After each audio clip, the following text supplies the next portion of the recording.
I'm Anne Puetz. I'm the head of short courses at the Courtauld, and I'm here in our beautiful galleries exhibition exploring the self-portraits of Vincent van Gogh. I'm Hugh Welchman. I'm a filmmaker. I was the writer, director and producer on Loving Vincent. And I am also in this amazing gallery surrounded by some of the most brilliant self-portraits ever painted, according to me. And you've just visited our exhibition. What's your impression? Well, firstly, I was amazed that you managed to get such important and valuable portraits from galleries all across the world. You know, there's some great portraits from America, from the big American galleries, from the Krüller-Müller, from the Van Gogh Museum, from Musée d'Orsay. So I was unbelievably impressed that in two small rooms you have such a incredibly high quality, high caliber paintings of Van Gogh. I was also somewhat embarrassed that I hadn't visited your gallery before, because you have such beautiful other paintings by Gauguin and Cézanne, so you know, that was a treat to see those on my way up and my way out in 5 minutes. And then actually, quite excitingly, there are two portraits that I haven't seen before. I always actually get a thrill of seeing Van Gogh's paintings up close. There's just so much energy in his work, and you know, he really shows what art can do. You often feel when you look at one of his paintings that he's speaking to you from beyond the grave. It's like he's communicating with you directly, and you're feeling his energy, you're feeling his passion. And so I also find it as you know, a bit of an artist myself in terms of a filmmaking artist. I find it very humbling going to any Van Gogh exhibition, just the concentrated energy, passion, desire to communicate with other people, desire to kind of express a view on the world. So I was only able to be here for 40 minutes, but it was transporting and wonderful as ever. Well, that partly answers one of the questions I had for you, because Loving Vincent, and we will talk about this film in detail in a moment, is a labor of love, clearly. And I wanted to know who Vincent van Gogh was for you and for your wife, with whom you collaborated on it, when you started on this massively ambitious project, and whether in the years that you worked on the script and the movie, whether your view of the artist actually evolved. Well, for me it certainly did, and it was a labour of love for me in more than one ways, because you know, first I fell in love with my wife, and then I fell in love with her project. So when I met Dorota, she was actually making Loving Vincent as a short film, and when I saw what she was doing, I was like, wow, that looks really amazing, we should make it as a feature film. And my wife, she actually studied painting from the age of 14. From very early on, she was incredibly passionate about Van Gogh. So she talks of her first experience when she was 17, and one of her first trips outside of Poland, and she was going to the Van Gogh Museum, and she was in floods of tears just experiencing all of these works of art. And she did her dissertation on it when she was at the Art Academy. So she'd had a very strong relationship with Vincent from her teenage years, and it was very different for me, because I didn't really know that much about Van Gogh. I just knew, you know, he cut off his ear, went mad, and his paintings sell for lots of money. Yeah. And you know, I really, even though I went to film school, didn't know as much about painting as I should, you know, because it's a seminal form of image making, and that instructs filmmaking so much, and animation, the area I'm in. So I would say I was undereducated. I'd already won an Oscar for animation, and I felt undereducated for painting, and so it was a real journey of discovery for me. And one of my roles was to try and catch up with Dorota, so I actually read 30 books on Van Gogh, like all the biographies from the 1920s all the way through to the most recent biographies. I read all the most important essays. The Van Gogh Museum, they gave me like a reading list of things I should read. So, because their experts were like, you should read this, you should read this, you should read this. And I really was absorbing everything. And we were traveling around the world quite a bit with our previous project. So we actually got the opportunity to go and see a lot of the galleries in America, all throughout Europe, and see them in the flesh, and it became a very important part of my life. I mean, Vincent felt very real to me, and I really felt I was living inside his world. And he went from being this crazy guy who sold paintings for an insane amount of money now, but was poverty-stricken in his lifetime, to a very powerful and sensitive mind who was really searching for a way to communicate with people when he found it difficult in the flesh, verbally to communicate with people, and who had such a love for the world that he wanted to convey to other people. You mentioned this enormous weight of primary and secondary material, the books, the films, documentaries, exhibitions, games. There are games about him. It's just endless, operas, poetry. How difficult is it when you're a writer yourself and you're starting on a project like this to fight your way through what you think might already be made, especially the films? Let's take especially the other movies about Van Gogh. Did you watch them all? Yeah, we watched all the documentaries as well. So we watched everything. Well, not all of them, that'd be impossible. But we watched everything that we could get our hands on. But always we thought we had something special that no other project had, which was that actually we were going to tell Van Gogh's story through and by his own paintings, because it's impossible to separate the story of Van Gogh from his paintings. They're so interwoven. His personality, his struggles with mental illness, are very tied up with his short but meteoric career as intense career as a painter. So that's what I really latched onto about Dorotte's idea, was that it was absolutely the best way to express a story about Van Gogh was actually by bringing his paintings to life to tell his story. So this is something I need to know more about. I mean, it's you described the movie yourself as the world's first fully painted, oil-painted feature film. Yeah. And I think you've explained to me why you did it, to bring his art to life. But I'd like to know more about what that project entailed technically and film technically.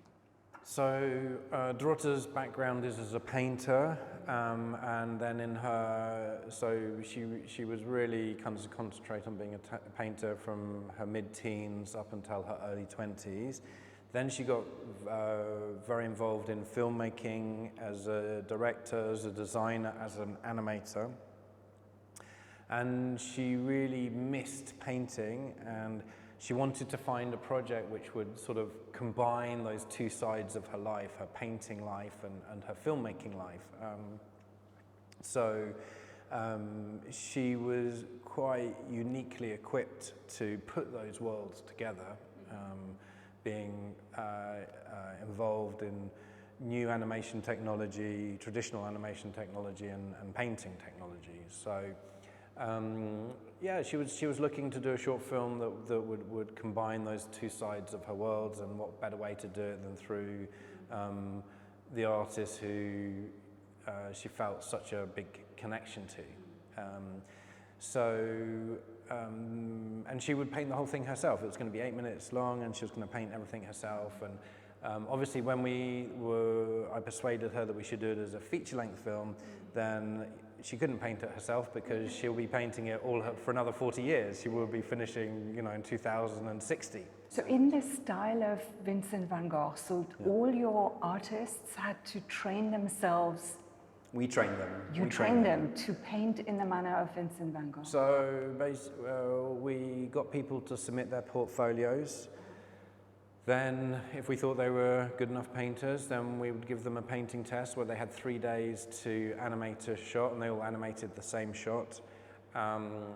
That is live action, over-painting live action sequences? Over-painting live action, really kind of reimagining it in Loving Vincent style. So, you know, because it's not copying it, because his paintings are heightened, they're beyond reality, you know, they're like his view of looking at the world, using the techniques that he was working with at the time. So, I mean, he was influenced by the Dutch realists, but also he was very influenced by what was going on with Impressionism, and he kind of combined these together to form his own style of painting.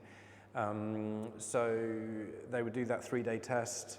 If they passed, then they would go on to a training period. And our first training period was actually for a month.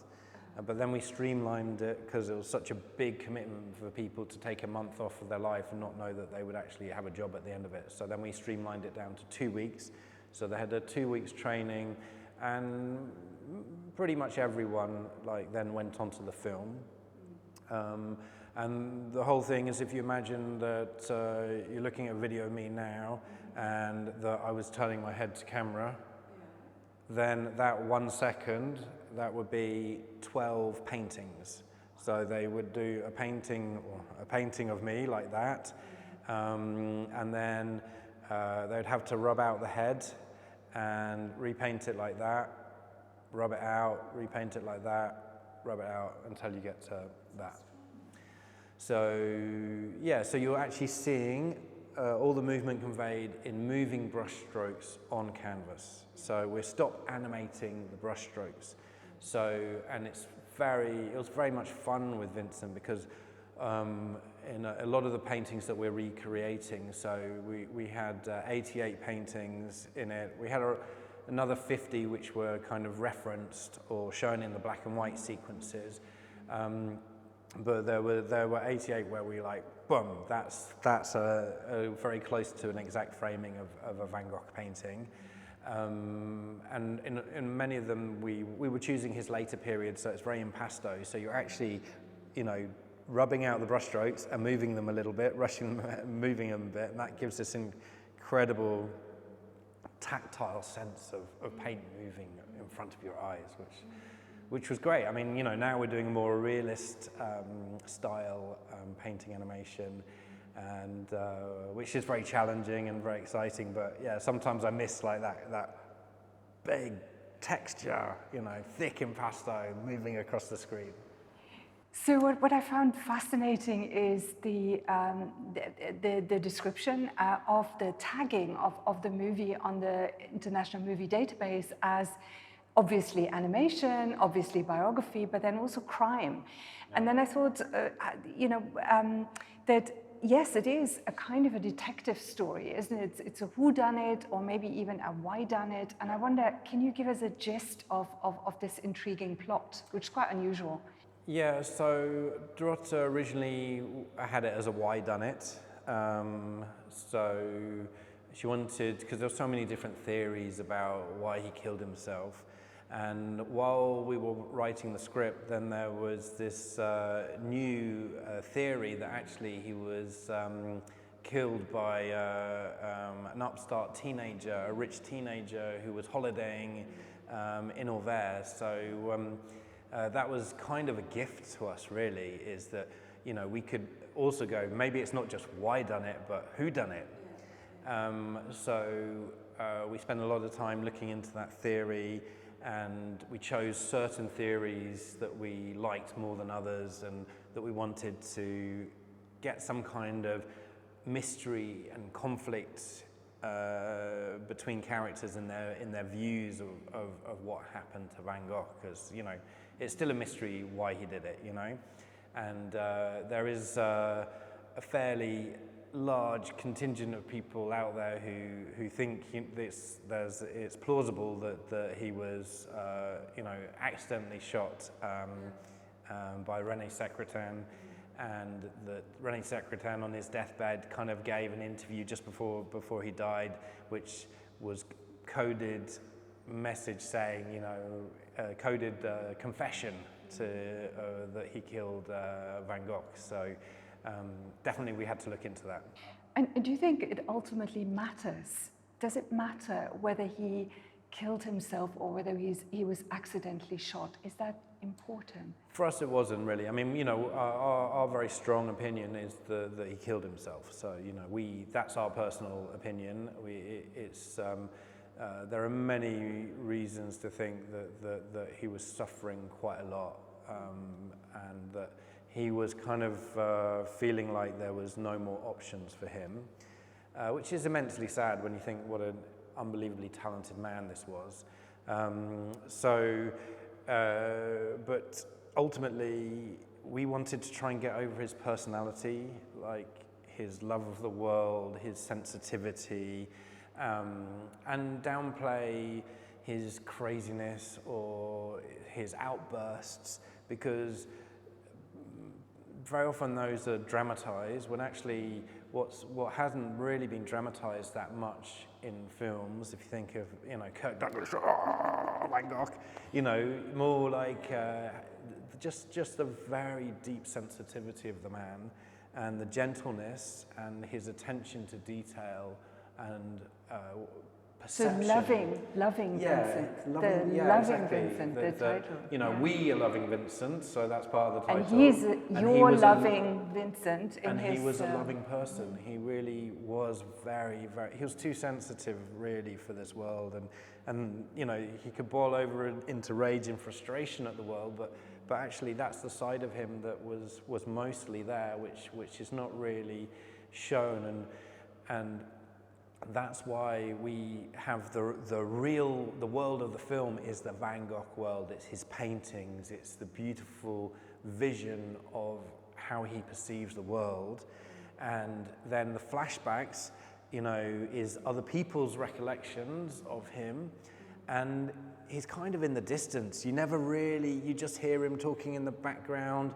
You never really get a handle on him, and we wanted to show this is his world, and then these are what people struggling to try and understand him, and we felt that was a way to keep him a bit mysterious, but also to grasp for his character and who he is. And also we didn't want to have those confrontational scenes of him cutting off his ear or of getting into fights, or being in a mental asylum. We wanted to avoid that, really, and show, not because it's not part of his story, but that's already been told. We felt in the other films it had been told, and his visiting prostitutes, although at the time that was much more accepted for middle class society men than maybe now. So we wanted to highlight parts of his character that maybe hadn't been highlighted in other films or documentaries. Yeah, I found that really striking, that absence of those manifestations of madness, and the more sympathetic characters in your movie do argue quite strongly for his relative stability, or for these periods of relative stability. And I thought that was, quite good to get away from that sort of mad genius cliche. Well, most people who suffer from mental illness aren't like raving mad all the time, or they're not, severely schizophrenic, or conditions where, if you meet the person, then you know all the time that they're suffering from mental illness. Most people who suffer from mental illness, they have episodes of severe depression or breakdown, or a period of life where they have extreme anxiety, and they often come out of it again, and are often very high functioning individuals. And then in the intervals of those, between those episodes, is where the work happens. And I think that's what we also wanted to show in the exhibition. You know, this is somebody who painted great art in spite of his mental illness and not, you know, because of it. So I think that's important. You know, he didn't go into a mental institution or was not diagnosed in any way until he was 33, 34. So he, you know, whole life went by, most of his life went by before that was, I mean, people thought he was a bit, you know, a bit cuckoo, there was something a bit wrong with him, but he was absolutely seen as maybe a bit strange, or pig-headed, or indecisive in terms of his career choices, or unable to sustain getting on with people over long periods of time, prone to like falling out with people. But no one, I mean, you know, once he went into the mental institution, then his mum was like, yeah, I always knew he was a bit like that. I mean, you give us two scenes that I thought were quite striking, and I wonder they are yours, I think, your invention. One is the young Vincent seeking out his mother, who stands by the graveside of his brother, stillborn baby, who was also Vincent. And you can see the mother rejecting the living little boy for this stillborn ideal as a kind of germ of his alienation from the world. And then you have another scene where Dr. Gachet, the psychiatrist at Auvers, under whose care Vincent lives, delivers him really a very devastating motive to commit suicide by explaining about the tertiary stage of his brother Theo's syphilis, by saying that any upset, financial or emotional, or any worry and anxiety over you will probably kill Theo. And so there is a motive there for suicide. And I think these are yours, or are they? Well, funnily enough, absolutely, we fabricated that encounter between Gachet and Vincent. And then the Van Gogh Museum told us they're actually looking into that as a theory, because, you know, there was a breakdown in relations between Gachet and Vincent, like in the 3 weeks before his death, and there was a serious argument between them, and Gachet always played down what it was about. And so this argument happened. We know that there was an argument. It was downplayed by Gachet. Gachet was extremely emotional, like on his death, like crying all the time at the funeral. There were different opinions about Gachet in the art world. I mean, he had been a supporter of the arts for a long period of time. But he wasn't a universally loved figure. You know, he had people who he was close to, and other artists who thought that he was a bit of a charlatan, that he preyed upon vulnerable artists, that he was always aggrandizing himself, that, you know, he was trying to promote himself as a painter when he really wasn't ever in the same league as the other people, that he was jealous of the painters as well as kind of promoting them, that he was a quack. He was quite a mercurial figure and a mysterious figure, and so, you know, we definitely wanted to revolve around that, and that seemed like a logical argument to us. And then it turns out that actually now the academics are looking into exactly that theory, or they'd been doing it in parallel with when we were coming up with it dramatically. And in terms of his feeling of alienation from the family, he had said at points that, you know, he felt that this other son could have maybe been the eldest son that his parents wanted.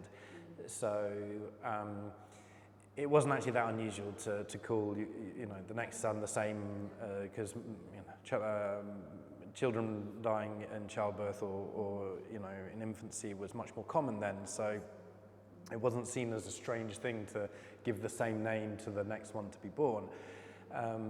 But we felt that that was a nice scene to dramatize his early alienation from his family and his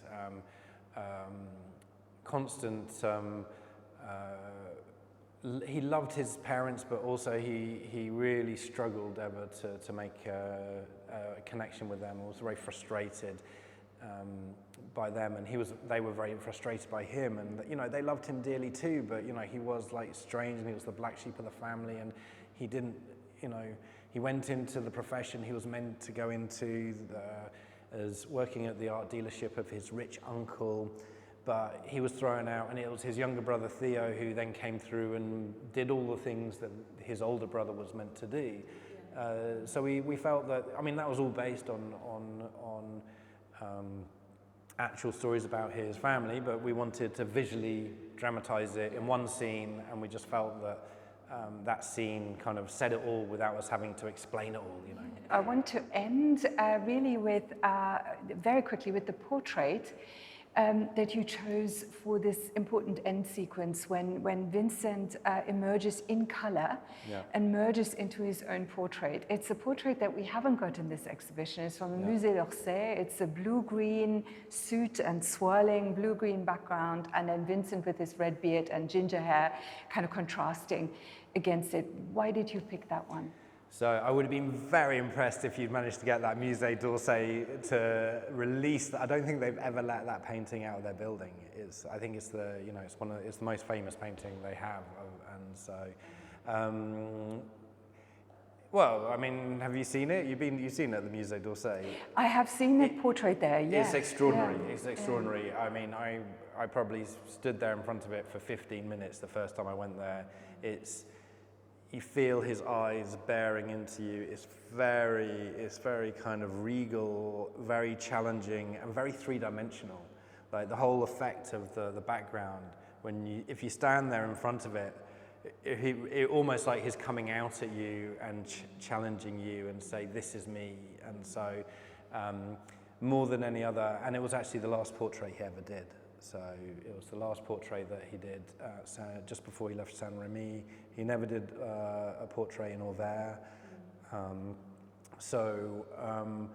It seemed appropriate. It was his last one. It was just about when he was kind of recovering and about to leave the mental institution.